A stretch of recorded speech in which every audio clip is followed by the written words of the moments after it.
오늘도 하나님께서 우리와 함께 하십니다. 아멘. 어떤 사람이 간절히 하나님께 기도했습니다. 너무나 간절히 기도하니까 하나님께서 나타나셔서 그래, 내 소원 무엇이냐? 다는 아니고 세 가지만 들어주마. 그러니까 고민하다가 생각을 하기를 요새 바가지 긁는 마누라 빨리 데려가게 해달라고 해야 되겠다. 그리고 세장가 가면 좋겠다 생각을 해가지고 첫 번째 소원이 마누라를 좀 데려가 달라고 기도를 했습니다.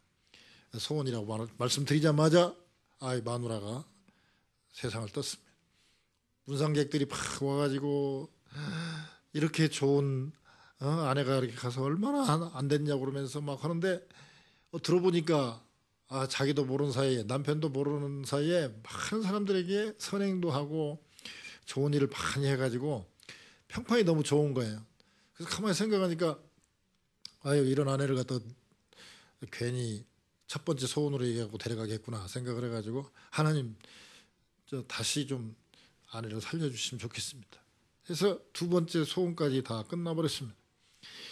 이제 하나밖에 없으니까 이거 소원을 빌어야 될 때 뭘 소원을 빌까 생각을 하고 고민하는데 이걸 하면 이게 좀 아쉽고 이걸 하면 이게 좀 아쉽고 그래서 결국은 하나님께 기도했답니다.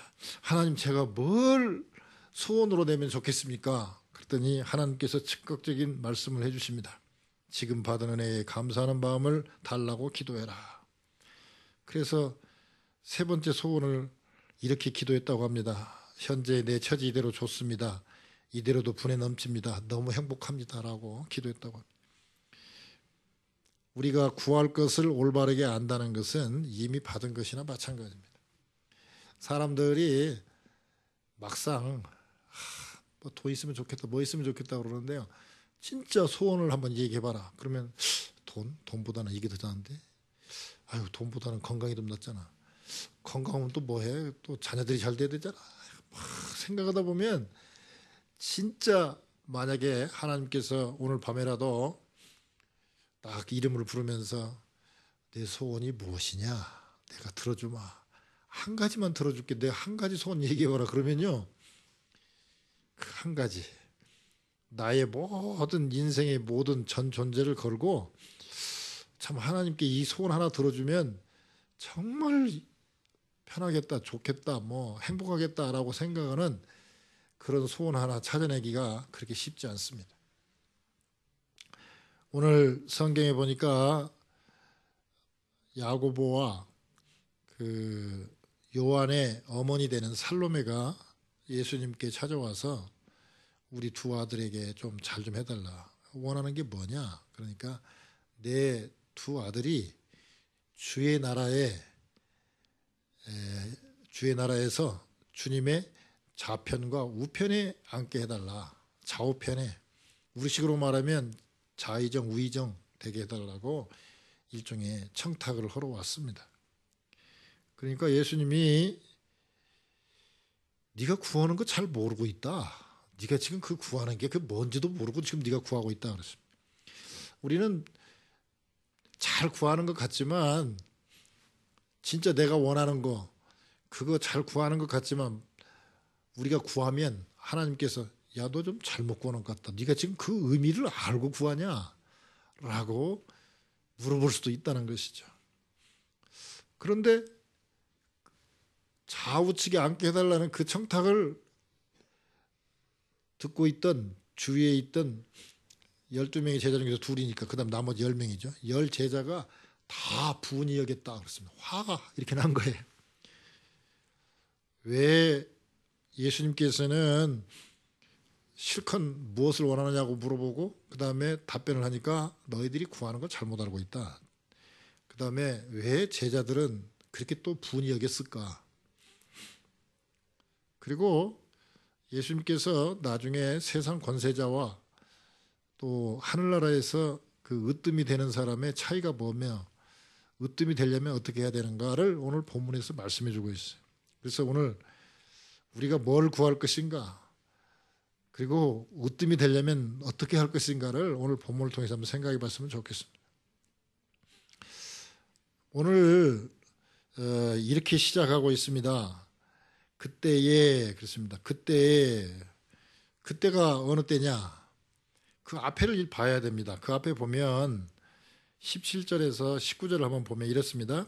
예수께서 예루살렘으로 올라가려 하실 때에 12 제자를 따로 데리시고 길에서 이르시되 보라 우리가 예루살렘으로 올라가노니 인자가 대제사장들과 서기관들에게 넘기움에 저희가 죽이기로 결안하고 이방인들에게 넘겨주어 그를 능욕하며 채찍질하며 십자가에 못 박게 하리니 제3일에 살아나리라.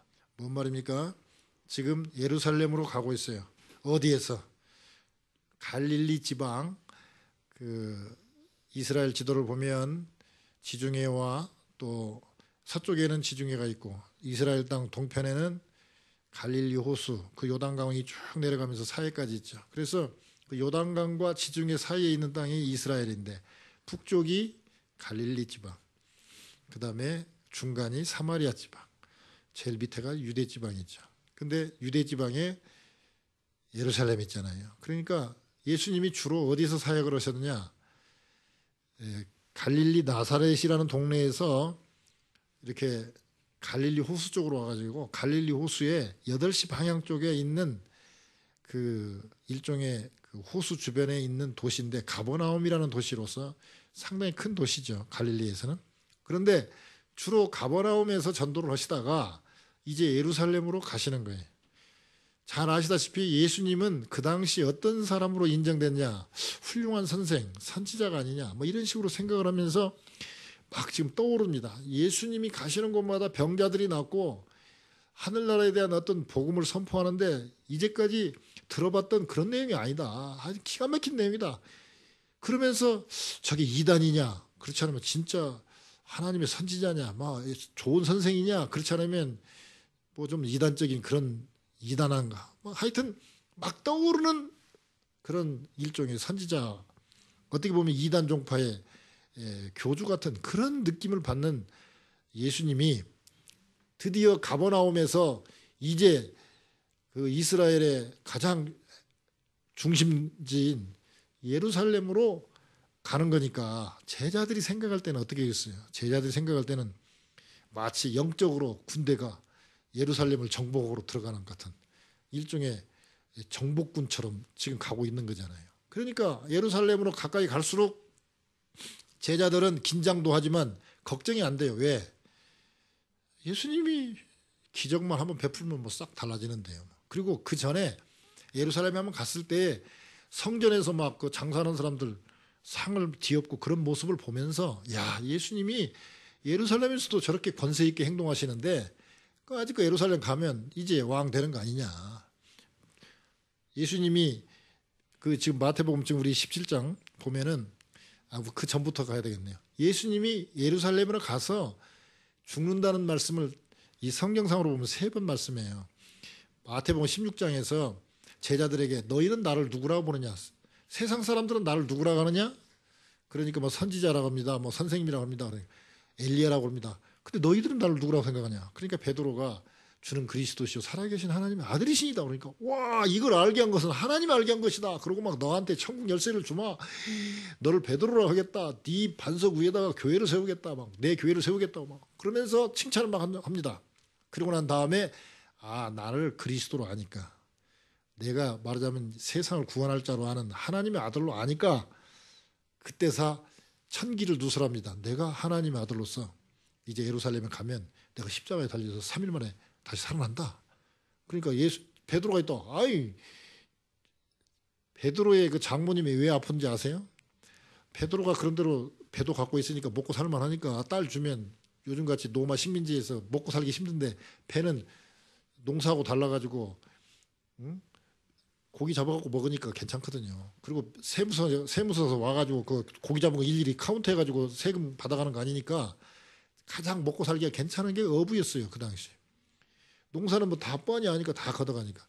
그런데 베드로한테 딱 딸을 줬더니 아이고 이거 청년 예수한테 쏙 빠져갖고 거기 따라다니면서 사도라고 돌아다니니까 장모님이 열병 나죠. 화가 나고 누워. 그런 베드로가 들으니까 아니 예수님이 가서 돌아가셔? 그럼 우리는 뭐 하게?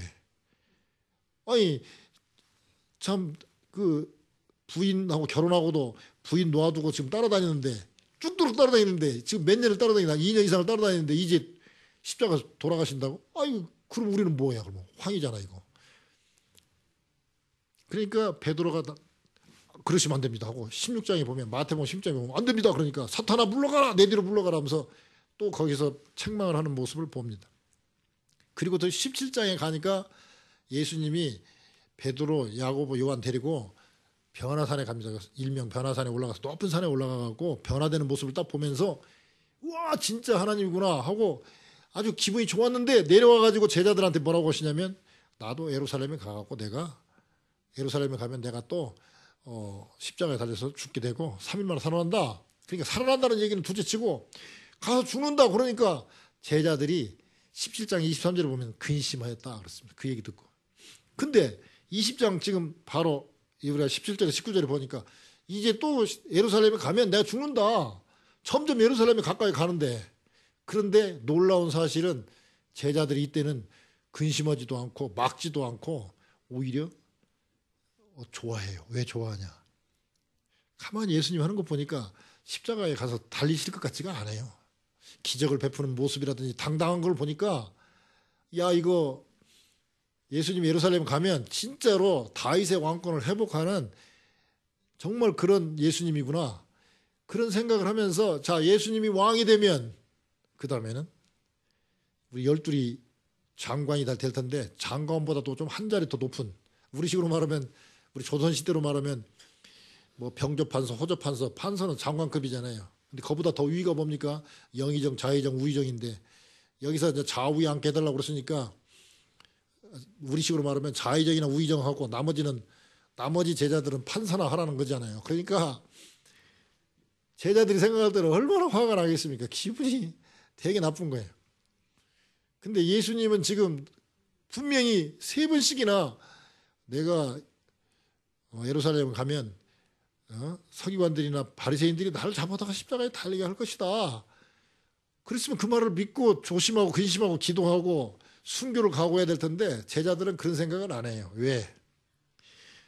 예수님의 그 기적이 너무 놀라웠고 하시는 것 보니까 너무 대단하니까 약간 긴장도 됐지만 뭐 그까지 한번 기적으로 싹 하면 금방 왕권을 차지할 텐데 그렇습니다. 근데 이 야고보와 요한의 어머니 살로메는 그 세베대의 아내죠. 근데 예수님의 그러니까 마리아 그 예수님의 모친 마리아의 말하자면 자매간이기 때문에 즉 예수님으로서는 뭐 혈통이 그렇게 되지 않겠지만 그냥 육체적으로 봤을 때는 예수님의 이모가 됩니다. 그리고 이 세베대는 갈릴리 지방에서 어부로 지냈는데 이 어부지만 자기 배를 갖고 있었고 야고보와 요한과 함께 고기도 잡았지만 성경에 보면 이 말하자면 일꾼들을 사가지고 사공들을 그 어부들을 고용해 가지고 고기를 잡는 모습을 보면 그 봐서는 상당히 부자죠. 그 당시에 부자였고 실제로 이 살로메가 예수님이 전도할 때 그 시대부터 십자가에 달렸을 때 그 십자가 밑에까지 그리고 나중에 부활할 건 모르지만 하여튼 그 무덤까지 갔다가 부활하신 그 자리를 직접 본 아주 예수님께 가까이 있었던 그런 여인 중이었고 성경에 보면 그 살로메가 그 예수님을 따라다니는 여제자들 가운데 하나였는데 자신의 소유로 예수님을 섬겼던 분 중에 하나입니다. 성경에 보면 여러 군데 나와요. 근데 이 살로메가 예수님의 그냥 인간적으로 봤을 때는 이모인데다가 또 이 야고보하고 요한은 따지고 보면 예수님의 이종 사촌이잖아요. 그런데다가 늘 예수님이 어디 갈 때는 베드로하고 야고보, 요한 이 3사람을 데리고 다녔거든요. 그래갖고 12명 중에서도 이 3명은 더 늘 그 변화산상도 데리고 가고요. 그 죽은 아이 살리러 갈 때도 그 셋만 데리고 들어가거든요. 그래서 12명 중에서 예수님의 기적을 가장 많이 본 사람이 누구냐? 바로 이 야고보, 요한 형제들이거든요. 그러니까 다른 제자들보다도 더 측근으로 늘 데리고 다녔고 또 깊은 얘기도 더 예수님으로부터 들었거든요. 그리고 그 예수님을 수발할 때 예수님이 제자들 12명이죠. 뭐 예수님하고 12제자에다가 그다음에 그 여인들 따라다니면서 밥 해주고 뭐 이렇게 빨래 같은 것도 좀 해주는 그런 제자들이 따라다니는데 그때 자기 돈을 들여서 했으니까 이 살롬의 입장에서는 내가 예수 이모고 또 왕이 되면 내가 그래도 돈 써가지고 이렇게 많이 이렇게 보좌를 했는데 내가 나도 좀 투자한 만큼 좀 뭐 좀 빼야 되지 않겠나 하는 생각이 있지 않겠습니까? 그 야고보, 요한은 이 성경에 보면 그 갈릴리 호수에서 고기를 잡다가 예수님께서 배 오른편으로 그물을 던지라 했을 때 고기 엄청난 그물이 찢어질 정도로 잡는 걸 보고 밤이 새도록 못 잡았는데 예수님 말씀에 고기가 있을 때도 아닌데 고기를 잡는 모습을 보면서 어부도 아닌 목수 출신인 거 다 아는데 고기를 잡는 걸 보고 야 진짜 이거 하나님의 아들이시구나 하고 그때부터 예수님의 제자로 따라다녔습니다. 근데 성격이 급한 사람들이에요. 그래가지고 사마리아 지역을 지나갈 때 좀 잘 곳을 좀 달라고 그랬을 때 사마리아 사람들로부터 거절당하니까 화가 나니까 예수님 그냥 하늘에다가 얘기해가지고 그냥 벼락을 때려서 다 죽여버렸으면 좋겠습니다. 그러니까 우레의 아들이다 보아너게라고 별명을 지어줄 정도로 그렇게 성격이 급한 사람인데 나중에 그 야고보는 일찍 순교했고 그 요한은 예수님의 그 어머니 이렇게 봉양하느라고 예수님의 그 말씀 지키느라고 96세 정도까지 사셨다는 걸로 보고 있어요. 근데 사랑의 사도로 완전히 변했잖아요. 나중에 그 뭐 강단에 쓸만한 그 힘도 없으니까 제자들이 예수님 계셨을 때 육신의 몸으로 직접 따라다녔던 바로 사도로서는 오직 한 분밖에 안 계시니까 그분을 들 것에 싫어서 강단에 오면은 일어나지도 못하고 누워갖고 설교가 여러분 서로 사랑하십시오. 우리가 서로 사랑하면 하나님이 우리 안에 계시는 겁니다. 내려가면 그냥 뭐 다 울음바다가 되고 그랬대요. 은혜를 그렇게 받았대요. 저처럼 이렇게 설교를 길게 하지 않았어요. 한두 마디면 끝났어요. 그런데 은혜가 넘쳤어요. 왜? 그 노사도가 그렇겠습니까? 예, 보아너게라는 우리의 아들이라는 그런 별명을 들었던 그런 제자가 그렇게 사랑의 사도로 변하는 모습을 보게 됩니다. 그런데 예수님이 그러잖아요. 너희가 구하는 것을 알지 못하는도다. 그러면서 예수님께서 뭐라고 말씀하시냐면 너희들이 내가 마시려는 잔을 너희도 마시겠냐? 즉 내가 좀 있으면 십자가에 달린다고 그러는데 너희들도 그런 고난, 순교 그런 각오가 돼 있냐? 너 그런 그런 준비가 돼 있냐? 그러니까 이 두 제자들이 그 지금 십자가가 뭐가 얼마나 고난인지 뭔지 알지도 못하고 예 마시겠습니다 하고 대답했어요. 그러니까 예수님께서 뭐라고 말씀하십니까? 가라사대 너희가 과연 내 잔을 마시려니와 모르고 대답했지만 너희들도 순교할 것이다. 그러나 그럼에도 불구하고 좌우편에 앉는 거는 내가 결정할 것이 아니라 하늘에 계신 아버지가 결정할 것이다. 그렇게 말씀하셨어요. 잘 보면 참 묘해요. 그냥 자기들이 자의정 우의정 하고 싶어서 예 마시겠습니다라고 대답을 했지만 실제로 순교의 잔을 마시죠. 그 야고보는 제자들 지금 요한 사도 빼고는 사도 요한만 빼고는 다 순교하죠. 그리고 가룟 유다는 뭐 자기가 자살했지만 다 하고 참 끝까지 천수를 누린 분은 지금 사도 요한밖에 없죠.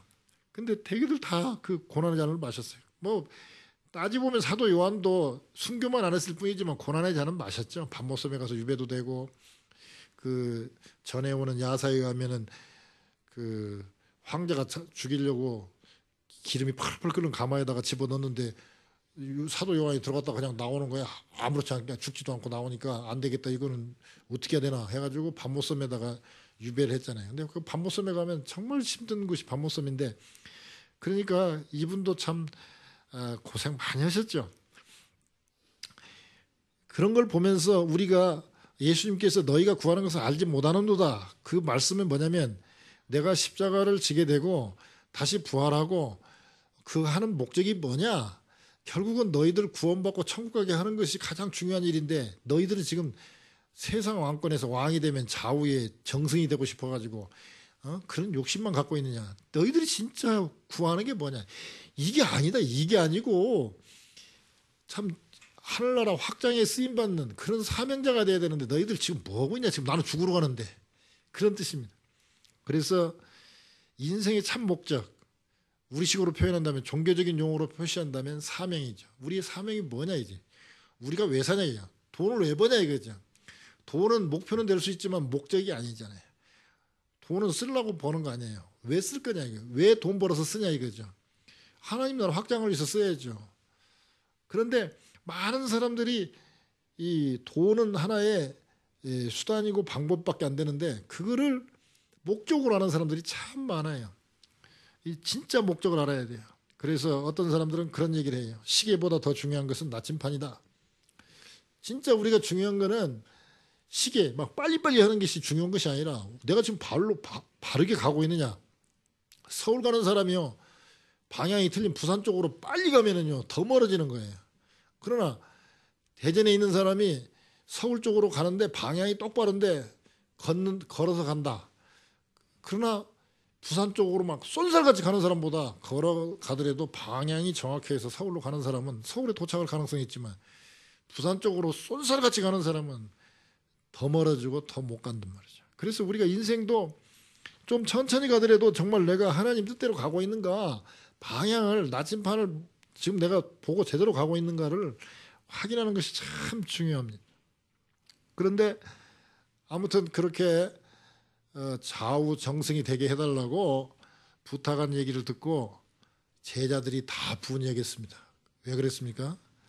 제자들도 다 내가 자의정 위정을 해야 되는데, 특히 베드로가 생각할 때는 뭐라고 그랬어요? 성질 급한 베드로가 생각할 때는, 아니 이놈들 봐라, 야 좌우는 둘 중에 하나는 내가 차지해야지 왜 너희들이 차지해. 내가 수제자고, 내가 그래도 무리도 걸어보고 제일로 내가 지금 가장 높은 자리는 내 거야 되는데 너희들이 내 걸 차지하려고 그래. 다른 제자들도 마찬가지죠. 특히 요한은 나이가 어렸다고 그래요. 제일 어렸다고 그래요. 그러니까 다른 제자를 생각할 때는, 야 어린 네가 좌측이나 우측에 좌의정이나 우의정되면 우리는 뭐 하란 말이야. 네 지시 받으란 말이야. 기분 나쁘게 전부 다 화가 났어요. 그 말은 뭔 말입니까? 지금 예수님은 죽으러 간다고 그러는데 제자들은 전부 다 누가 크냐, 누가 먼저 그 높은 자리에 차지할 것이냐, 왕이 되면 누가 더 가장 그 높은 자리에 앉을 것인가, 요것만 좀 신경 쓰고 있어요. 처음에는 근심 걱정하다가 이제 점점 간이 부어진 거예요. 예루살렘 가까이 갈수록. 그럴 때 예수님께서 제자들을 다 불러놓고 얘기합니다. 세상의 집권자들은, 권세자들은 이 권세를 부리는 거, 너희들이 원하는 그런 것들을 가지고 집권하지만, 하늘나라에서는 그게 아니라 섬기는 자가 돼야 된다. 내가 여기 왜 왔냐? 인자가 온 것은 섬기려 왔고, 그리고 대속물로 왔다. 말하자면 구원하려면 제가 있는 그 백성들을 구원하려면 대신 내가 제사 제물이 되는 것처럼 내가 너희들의 목숨을 주고, 내 목숨을 너희들 대속물로 주고 대신 너희를 구원해서 천국 보내겠다. 그것 때문에 내가 온 거다. 근데 너희들은 지금 앉아갖고 누가 권세를 부릴 것인가, 그것만 생각하고 있냐. 그렇게 책망을 하면서 섬겨야 된다고 얘기를 합니다. 섬기러 오셨다 그렇습니다. 예수님이 오신 목적은 섬기러 오셨고, 특히 많은 목숨을 많은 사람의 대속물로 주려고 오셨다 그렇습니다. 사람들은요, 그 니체도 그런 얘기를 했습니다만은, 사람들의 본능 속에 이 권력에 대한 의지를 다 갖고 있다는 거예요. 즉 사람은 누구나 다 남을 지배하고 통치하고 싶은 그 통치권, 그 다음에 모든 물건을 내가 소유하고 싶은 소유권, 이 두 가지가 늘 갖고 싶어하는 본능 중에 속해 있는 거예요. 근데 우리에게는 그런 통치권과 소유권이 있는 게 아니에요.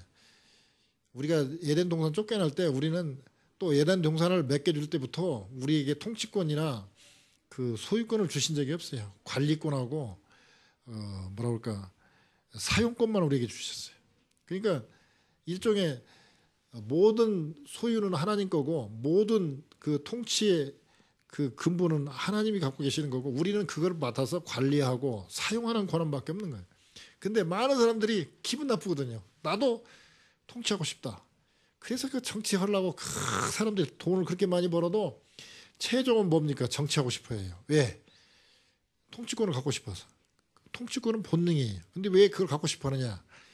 통치권이나 소유권은 즉 부자가 되거나 정치로서 권력을 잡고 싶어 하는 건 권력 부 이거는 본능인데 왜 그 본능이냐? 하나님처럼 되고 싶은 거거든요. 따지고 들어가면 하나님처럼 되고 싶어요. 내가 통치하고 싶다. 내가 지시하고 싶지 지시받고 싶진 않다는 거죠. 그래서 누구나 그걸 갖고 있는데 주의할 사항은 통치권과 소유권은 하나님 거고 우리는 사용하고 관리하는 것밖에 없다는 거죠. 우리가. 그래서 우리가 으뜸이 되려면 어떻게 될 것인가? 오늘 말씀에 근거한다면 사명을 바로 알아야 됩니다. 내 인생의 목적이 무엇인가? 그 목적, 즉 그냥 인간 쪽에서 봤을 때 목적이지만 하나님 입장에서 봤을 때는 내가 너를 이 땅에 태어나게 한 그 하나님의 목적, 그 사명이 있죠. 그 사명을 우리가 찾아서 가야 돼요. 잉그리드 버그만이라는 여배우가 있죠. 누구를 위하여 종을 울리나. 거기서 머리 짧게 나오는 그 여배우 참 매력적이죠. 아주 유명한 배우인데 스웨덴 출신이죠. 유럽에서 한참 명성을 날리다가 내가 유럽에서만 명성을 날릴 게 아니라 이제 미국에 가서 영화의 본고장인 미국에서 할리우드에서 내가 최고의 스타가 돼야 되겠다 해서 미국으로 왔습니다. 와가지고 할리우드에서 이제 점점 주연 배우를 하게 되고 결국 2번씩이나 아카데미 상을 받는 그런 주연상을 받는 그런 참 남들이 다 놀랄 만한 그런 인기 있는 여배우가 되었습니다. 그런데 한참 잘 나갈 때 그가 이렇게 외쳤다고 그래요. 할리우드여 실버 스크린이여 이렇게 황량한가 이렇게 허무한가 라고 그렇게 외쳤다고 그래요. 그녀는 남편과 딸을 버리고 유명한 영화 감독과 결혼했지만 얼마 못 가서 파경 이혼했고요. 여러 남자와 결혼했습니다. 어느 날 딸이 계부를 죽이는 끔찍한 사건이 발생하기도 했고요. 그래서 참 그러니까 또 이렇게 황량한가 이렇게 허무한가 얘기를 했겠죠. 그러니까 그가 스웨덴 출신으로서 유럽에서 명성을 날릴 때 할리우드로 오겠다. 내가 유명한 배우가 되겠다 하는 거는 어떻게 보면 목적 같지만 인생의 목적 같지만 목적이 아니라 그거는 하나의 목표죠. 목표. 내가 인생의 목적을 이루기 위한 하나의 어떤 과정으로가 할리우드에서 내가 유명한 배우가 되겠다는 것이 목표였죠. 근데 목표는 성취했죠. 그러나 그는 인생의 진정한 목적은 없었죠. 그래서 유명한 배우가 돼서 뭐 하려고? 유명한 배우가 되어서 예를 들어서 하나님을 찬양한다든지 유명한 배우가 되어가지고 무슨 좋은 성화를 말하자면 종교적인 좋은 영화를 만드는데 뭐 주연을 했다든지 뭐 해가지고 하나님의 영광을 위해서 했다든지 무슨 전도용 영화를 만드는데 뭐 주연을 했다든지 그랬으면 얼마나 좋았겠어요. 결국 암으로 비참하게 생을 마감하게 되는 모습을 우리가 봅니다. 그래서 우리가 흔히들 목표하고 목적을 이렇게 뭐랄까 혼동하는 분들이 참 많을 것 같아요. 즉 왜 사는가라는 대답은 목적이죠. 우리가 어디로 가야 되는가? 그거는 목표가 되죠. 그래서 우리가 지금이라도 우리가 지금 목적을 향해서 가죠. 그러지만 중간중간에 점검을 해봐야 돼요. 정말 하나님의 사명에 맞게 가고 있는가? 내가 지금 중간에 목표에 빠져가지고 지금 진짜 하나님의 사명을 모르고 있는가를 우리가 확인해 봐야 됩니다. 그래서 으뜸이 되려면 첫째, 인생의 목적, 내 사명이 무언가. 두 번째, 여기 보면 내 마시려는 잔을 네가 마실 수 있느냐. 주의 일을 하다 보면 편한 일만 있고 복만 있는 거 아니에요. 저도 설교할 때 주로 복 얘기 많이 하고 하나님께서는 생육하고 번성하라 그러면서 이 복을 주시며 가라사대 그랬거든요. 복을 받아야 돼요. 근데 복만 받는 게 아니에요. 영광만 받는 게 아니라 우리가 참 대학을 졸업하고 뭐 박사 학위를 받으면서 그런 영예로운 박사 학위를 받으려면 시험을 치르고 고난을 또 통과해야 돼요. 그러니까 우리가 복도 받지만 아울러 영광도 받지만 아울러 우리가 고난도 각오해야 된다는 거죠. 그다음에 세 번째는 뭐냐면 내가 섬기러 왔다. 주님의 목적이 뭐냐면 섬기러 왔다는 거죠. 그러니까 우리도 섬겨야 되는데 섬긴다는 말을 영어로 표현하면 서비스라고 합니다. 서비스. 근데 이 서비스를 하나님에 대한 서비스는 우리가 예배죠. 우리 주보에도 보면 여기는 안 썼네 이제. 워십 서비스라고 그러죠. 서비스.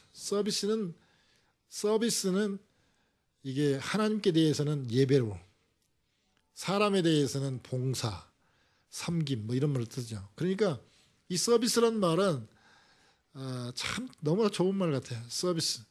참 하나님께 서비스하고 사람에게 서비스하는 거. 이게 진짜 중요한 으뜸이 되는 가장 좋은 길입니다. 그래서 우리가 으뜸이 되면 남을 부리는 거 이거는 세상 사람들이 생각하는 거고요.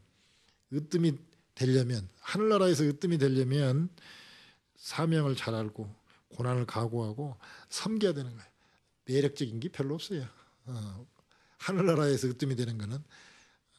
그런데 많은 사람들이 또 그런 고백을 해요.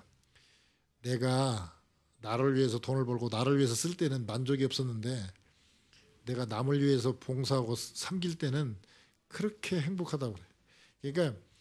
그러니까 봉사단체가 또 계속 유지되는 거 아닙니까? 왜? 거기에 기쁨이 있으니까. 남모르는 솟아오르는 기쁨이 있으니까.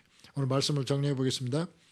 우리는 소원을 갖고 있지만 그게 정말 하나님께서 야 맞다 네 구하는 것이 정말 잘 구했다 라고 칭찬받을 만큼 구하는 것인가, 내 인생의 목적에 맞는 것인가, 하나님이 주신 사명에 맞는 것인가 한번 생각해 보고, 우리가 너무 고난을 멀리하고 그냥 영광만 취하려는 거 아닌가. 그리고 우리가 정말 섬기는 자세로 살 때 진정한 하나님의 그 나라에 쓰임받는 사람이 되지 않겠나. 다 으뜸이 되는, 하늘나라에서 으뜸이 되는 여러분 다, 저와 여러분 되시기를 주님의 이름으로 축원합니다.